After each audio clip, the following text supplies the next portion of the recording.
컴공이나 반도체가 거의 뭐 수시가 됐든 정시가 됐든 거의 탑티어 네. 수준인데 어떻게 보세요? 6, 7년 후에도 그럴까요?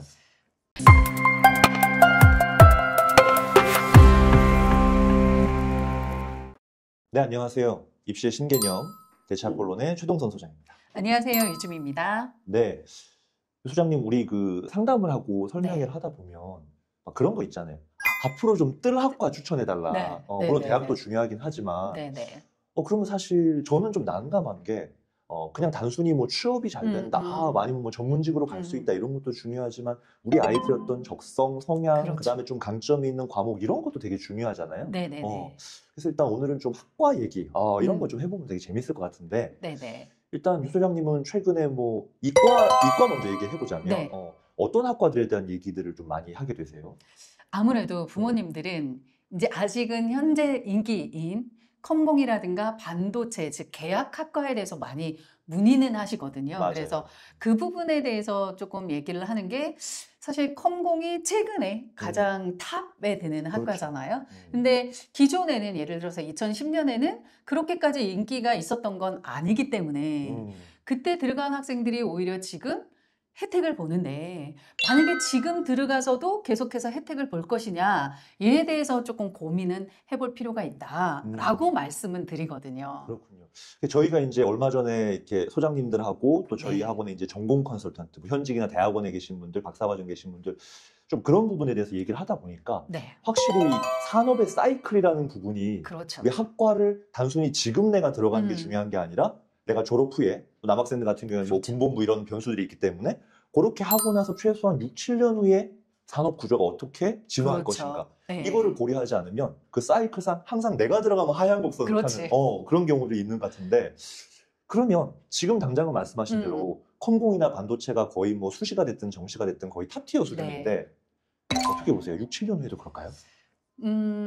아마 제가 생각할 때는 아마 학부모님들이 많이 보실 때니까 네. 주식 시장을 조금 보면 힌트를 얻지 않을까라는 생각이 저는 좀 이걸 준비하면서 부모님들한테 어떻게 하면 조금 빨리 쉽게 접근을 할까라고 했을 때 주식 시장에서 뜨는 재테크 채널 아닙니다. 저희. 네. 그러나 꾸준히 진로에서는 중요할 수 있어요. 어쨌든 간에 사실은 이게 같이 움직이는 거잖아요. 네. 주식이다라고 하는 건 지금의 시점이 아니라 미래 시점을 가지고 그 가치를 평가하는 것처럼 맞아요. 지금 우리도 지금의 시점이 아니라 우리 아이들이 지금 말씀하신 것처럼 남학생들 같은 경우는 거의 뭐 군대 석사까지 만약에 한다면 10년인데 10년 후에 뜰 어떤 산업이 뭐냐 이런 것까지 고민을 한다라고 한다면 네. 제가 생각할 때는 반도체에서도 설계 파트, 회로 설계 파트가 조금 더 비전이 있다라고 그 계열 선생님들이 또 얘기를 하시기 때문에 그러면 좀 고민이 되는 게 아무래도 반도체는 거의 탑이고 계약학과는 그랬을 때 대체할 수 있는 좀 상위 중위권 학생들이 갈 수 있는 학과가 어디일까 고민을 좀 했는데 이에 대해서 혹시 힌트를 주실 수 있는지. 저는 이제 컴공이나 반도체 부분들이 앞으로 이제 뭐 사양 산업이라고까지는 말은 하지 않습니다만 뭐 이런 것들을 좀 말씀드리고 싶어요. 그러니까 대한민국이 지금 한때 이제 조선 산업이 이제 되게 1, 2위를 하면서 그러다가 또 이제 그게 또 이제 하향 곡선을 그렸단 말이에요. 그래서 그 당시에 서울대 조선해양공학과가 한창 인기 있을 때 좋은 성적으로 합격했던 친구들이 나중에 졸업하고 나서 취업이 되게 어려웠던 적이 있었는데 그래서 이제 조선산업 같은 경우에는 한물 갔다 이런 평가가 있다가 최근에 보시면 한국을 먹여 살릴 수 있는 거의 방산과 함께 또 조선이 또 다시 뜨고 있는 그래서 이제 그런 부분들이 있습니다. 근데 이제 컴공이나 반도체 같은 경우에도 어떻게 보면 하드웨어적인 요소보다 지금 이제 회로 설계 얘기를 하셨겠지만 업체들도 공정 위주의 업체들이 있고 그렇죠. 또 뭔가 이제 프로그래밍이나 이런 것들을 통해서 이제 설계를 통해서 가는 업체들이 지금 전 세계적으로 봐도 또 뭔가 이제 좀 상향 곡선을 그리는 게 인공지능이라는 새로운 기술들 때문에 그런 부분에 있어서 이제 반도체라는 하드웨어가 어떻게 작동할 것인가 또 컴퓨터에서 네트워크라든지 직접 회로를 어떻게 갈 것인가 이런 부분들의 변수를 반드시 좀 고려해야 된다고 보여지고요. 그런 측면에서 저는 인공지능이란 이슈랑 같이 결합을 해서 좀 고민을 해야 된다. 단순히 어떤 과를 가면 무조건 취업이 보장된다. 그거는 이제 아니라고 좀 말씀을 드리고 싶어요. 그런 측면에서 그러면 우리가 학생들이 학생부를 만들어가는 부분에 있어서도 조금은 어떤 식으로 접근하면 좋을까요? 특정 학과를 꽂혀서 막 거기만 계속 이렇게 매몰되는 것보다는. 그렇죠. 이게 되게 중요한 말씀인데, 그러니까 시대의 변화를 읽어내는 게 저는 되게 중요하다고 생각하거든요. 그랬을 때 대학들이 심심해서 자율 전공, 무전공을 확대하는 것도 사실 아니고, 그 다음에 면접을 볼 때도 문이과를 통합해서 보는 것도 아닌 거라고 생각하기 때문에 저 같은 경우는 만약에 그 과에 매몰되지 말고 조금 더 폭넓게 이과와 문과를 아우를 수 있는 활동을 하는 게 중요하다라고 얘기를 하거든요. 근데 만약에 학부모님들의 입장에서는 이게 되게 추상적이고 구체적이지 않아서 되게 힘들어 하실 것 같아요. 그래서 예를 들어 드리면 아까 우리 이제 반도체에서 회로 설계와 관련해서 탑과이기 때문에 그거와 대체될 수 있는 과가 예를 들어서 기계공학이다.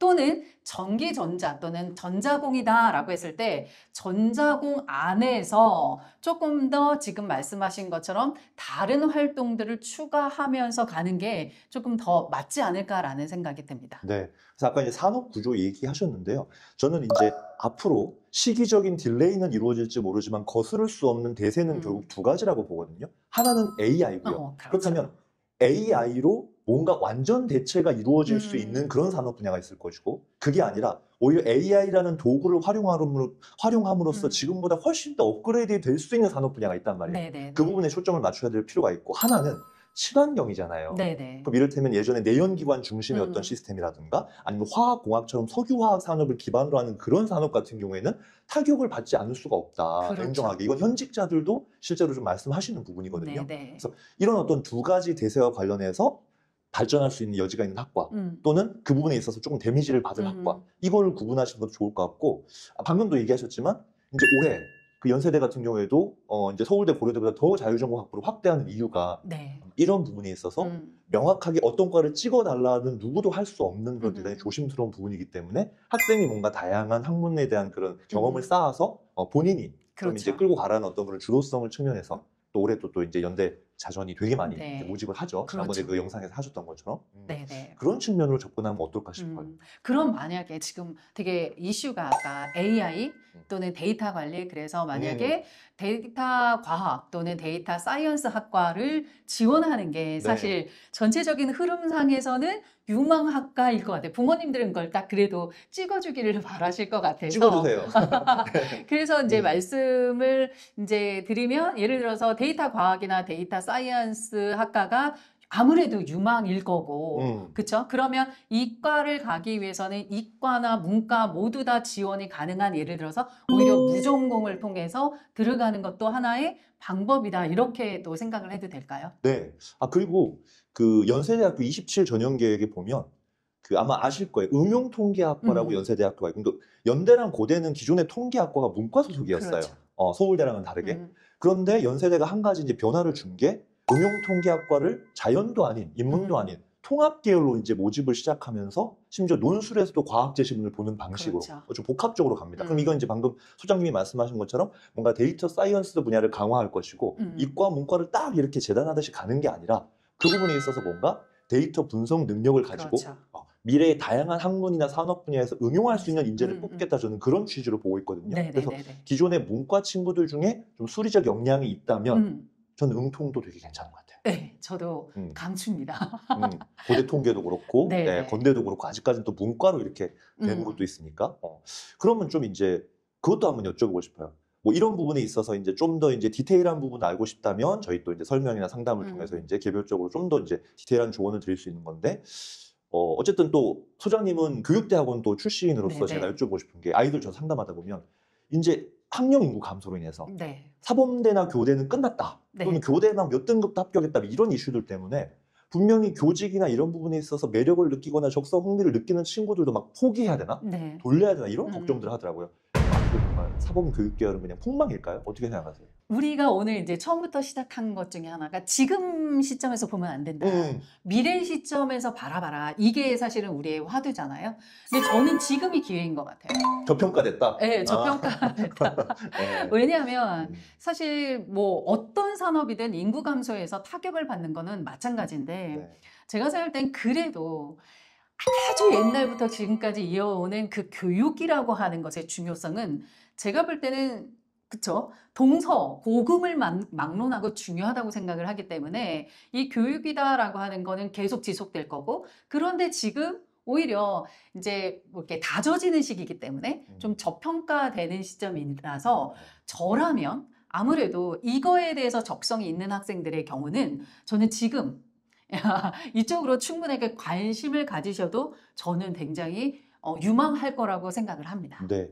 실제로 제가 이제 작년 정시 상담을 했던 재수를 했던 두 친구가 있었거든요. 한 친구는 결과적으로 고려대 수교과를 선택을 했고, 정시에서. 네. 그다음에 한 친구는 성균관대 컴퓨터 교육과를 선택을 했는데, 분명히 두 친구는 공대 쪽으로 합격할 수 있을 만한 점수였어요, 상위권 대학교. 그런데 실제로 이제 수교과라든지 컴교과 같은 경우에는 꼭 교사가 아니더라도, 물론 교원 자격증을 획득하겠지만, 교사가 아니더라도 관련된 어떤 금융공학이나 인공지능이나 그렇죠. 이쪽으로 뭔가 취업의 폭도 상당히 넓고, 본인들이 그럼 최근에 학교 생활 어떻게 하냐고 물어보니까 너무 만족스러워하고 있는 거예요. 생각보다 되게 범위도 다양하고, 수교과 같은 경우에 지금 뭐 과외 알바하느라고 정신이 없다, 뭐 이런 얘기까지 할 정도로. 그래서 이제 사범대라는 관점은 이제 교사의 앞으로 미래 비전이 있냐 없냐 그렇게 너무 단편적으로 보시기보다는 산업 구조적인 측면에서 그 이제 수학이 됐든 뭐 컴퓨터가 됐든 또는 영어가 됐든 그런 학문적으로 어떻게 앞으로 확장해 나갈 수 있는지 좀 초점을 맞추신다면 저는 이제 기업의 어떤 HRD 인적자원관리부서나 교육부서 이런 부분에서도 실제 업무를 보시는 분들도 있고, 또 제일 중요한 거 그 일반 학과에서는 사범대 복전이나 전과가 불가능하잖아요. 그렇죠. 근데 반대는 가능하거든요. 사범 계열에서는 다른 거 복전이 그렇죠. 얼마든지 가능하기 네네. 때문에 저는 그렇게 추가적인 역량을 갖고 간다라고 하면 오히려 그게 문과든 이과든 더 나은 스펙을 만들 수 있지 않을까, 그렇게도 생각을 해봐요. 기회입니다. 네. 그래서 혹시 사범대를 생각하는 친구들 중에 저기는 너무 주변 얘기만 듣기보다는 실제로 그런 길을 가면서 지금 만족해하거나 또는 이제 확장하는 친구들도 많이 있으니까 그런 점도 좀 보시면 좋을 것 같습니다. 지금의 시점이 아니라 미래의 시점으로 봐라. 그랬을 때 저희들이 조언해 드릴 수 있는 건 사이언스, 과학이나 사이언스와 관련된 데이터 사이언스와 관련된 학과, 그리고 사범대에 조금 더 집중을 한번 해보시는 걸 추천드립니다. 네, 저는 AI와 친환경이라고 말씀드렸어요. 이런 것들을 통해서 정말 좀 최소한 5, 6년, 10년 후에 어떤 진로에 대한 인사이트를 좀 발휘하시면 좋겠습니다. 네. 이상 대치아 토론의 최동선 소장이었습니다. 유주미였습니다.